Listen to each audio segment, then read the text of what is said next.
সবাই এখন গুগলে মোবাইলে নেটে চলে যাচ্ছে। আমরা চাই মানুষ বই পড়ুক, এমনই বললেন ইসলামপুর পৌরসভার চেয়ারম্যান কানায়ালাল আগরওয়াল।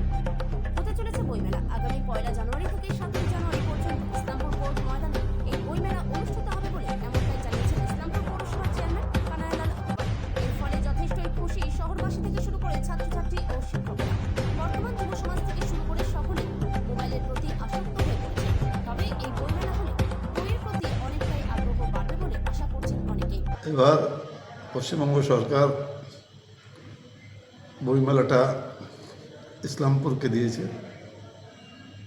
1 জানুয়ারি থেকে 7 জানুয়ারি ইসলামপুর কোর্ট ময়দানে বইমেলা অনুষ্ঠিত হবে। আমরা এটা নিয়ে আমার সঙ্গে জেলা সমাহর্তারও কথা হয়েছে, যিনি ডিস্ট্রিক্ট ডিএলও আছেন, লাইব্রেরি অফিসের ডিএলও, ওনার সঙ্গে আলোচনা হয়েছে। আমরা আগামী 27 তারিখ একটা সভা করব, সেখানে সবাই যেন ওখানে ওর মধ্যে অংশীদারিত্ব থাকে বইমেলায়। আমাদের উদ্দেশ্য বইমেলাটাকে কত বেশি আমরা পাঠকের কাছে পৌঁছাতে পারি, বইয়ের পাঠক তৈরি করাটাই বইমেলার উদ্দেশ্য। এখন যারা একসময় বই পড়তেন, এখন সব মোবাইলের যুগে ওই গুগলে চলে যাচ্ছেন, নেটে চলে যাচ্ছেন বই। আমরা চাই সবাই বই পড়ুক, বইয়ের দিকে মানুষ আকর্ষিত হোক। ছাত্রছাত্রী যারা জ্ঞান অর্জন করতে চায় তারা সবাই যেন বইমেলায় আসুক। বইমেলায় বিভিন্ন ধরনের স্টল থাকে, বিভিন্ন বিষয়ের উপরে বই পাওয়া যায়। সবাই ওখানে ঘুরে বইমেলায় যে বইটা, যে বিষয়টা উপরে ওনাদের দরকার, যেটাতে ওনারা বেশি জানতে চান, যে বিষয়টার উপরে, সেই বিষয়ে বই ওনারা বইমেলায় পাবেন। বলছি বিভিন্ন নামি দামি যে পাবলিশাররা আছে তাদেরকে এই বইমেলায় আনার জন্য কি আর কি আমরা চেষ্টা করছি যে ভালো ভালো যারা পাবলিশার্স আছে যেন ভালো বই পাওয়া যায়। এর আগেও আমরা এখানে বইমেলা ইসলামপুরে ভালো ভালো পাবলিশার এসেছে, ওনাদের বই ইসলামপুরে বইমেলায় বইও ভালো বিক্রি হয়।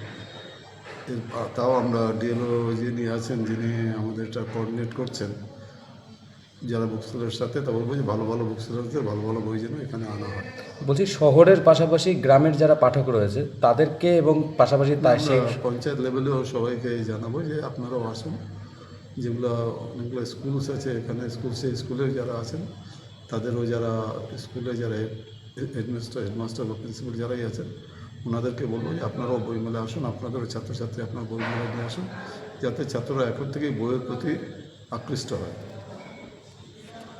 বইমেলা আসছে, কি মনে হয় শিক্ষক হিসেবে আপনি কতটা মনে করেন যে বইমেলা প্রাসঙ্গিক? না, বর্তমান সময়ে অবশ্যই প্রাসঙ্গিক। একজন শিক্ষক হিসাবে এই সিদ্ধান্তকে সাধুবাদ জানাই। ইসলামপুরে বইমেলা হোক, আমরাও চাই বইয়ের বিক্রি বাড়ুক। ছেলেমেয়েরা ধীরে ধীরে বই থেকে দূরে সরে যাচ্ছে, মোবাইল বা ফেসবুক বা অন্য কাজে আজকে তারা ব্যস্ত। তাহলে আমরা চাই সেই আগেকার আমরা যে সময় যে ছিল যে বইয়ের মধ্যে দিয়েই নিজেদের সজীবতা, নিজেদের চিন্তাভাবনা সেটা আমরা তুলে ধরার চেষ্টা করতাম। ফলে ইসলামপুর শহরে নতুন করে আসছে, ইসলামপুরের মানুষ বই কিনুক, শুধু মেলায় এসে ঘুরলে হবে না, আসুন বই কিনুন, যাতে যারা পাবলিশার তারাও খুশি হয়। একইভাবে আপনাদের যারা ছেলেমেয়ে তারা বইয়ের মাধ্যমে তাদের চিন্তাভাবনা প্রকাশ করতে পারুক। বর্তমান সময়কালে কি ঘটছে সেটা যেন বই পড়ে সঠিক তথ্য জেনে তারপর তারা যেন তাদের বক্তব্য, তাদের মনোভাব, তাদের চিন্তাধারা সব ব্যক্ত করার সুযোগ পায়, এই আশাই রাখছি। বর্তমানে গুগল একটা মাধ্যম, সেখানে বই সেখানে চলছে না। শিক্ষক আপনি কতটা মুশকিলটা হয়ে গেল যে বর্তমান সময়কালে শিক্ষা ব্যবস্থা অনেকটাই এই মোবাইল নির্ভর হয়ে পড়ছে। ফলে ছাত্রছাত্রীরা সেদিকে আসক্ত। ফলে আমরা জানি যে বইয়ের প্রতি আগ্রহটা কমে যাচ্ছে। ফলে আমরা শিক্ষক হিসেবে চাই বইয়ের প্রতি আগ্রহ আরও বৃদ্ধি পাক। এই যে মোবাইলের যে বৃদ্ধি, মানে ব্যবহারের যে এই যে বিকাশ ঘটছে, সেটা ভালো মন্দ দুটো দিক আছে। ভালোটা হলে ভালো, কিন্তু খারাপ দিকটা অনেক বেশি যাচ্ছে ছাত্রছাত্রীদের মধ্যে। সেই জায়গায় দাঁড়িয়ে আমার আবেদন থাকবে অভিভাবকদের কাছে, ছাত্রছাত্রীদের কাছে, যে তোমরা বইমেলায় আসো, বই কিনো, অন্তত কিছু সময়ের জন্য যে সমাজের যে সজীবতা সেটা মনে গ্রহণ করো, যাতে এই মোবাইলের ব্যবহার বা আসক্ততা থেকে কিছু দিনের জন্য তারা মুক্তি পেতে পারে।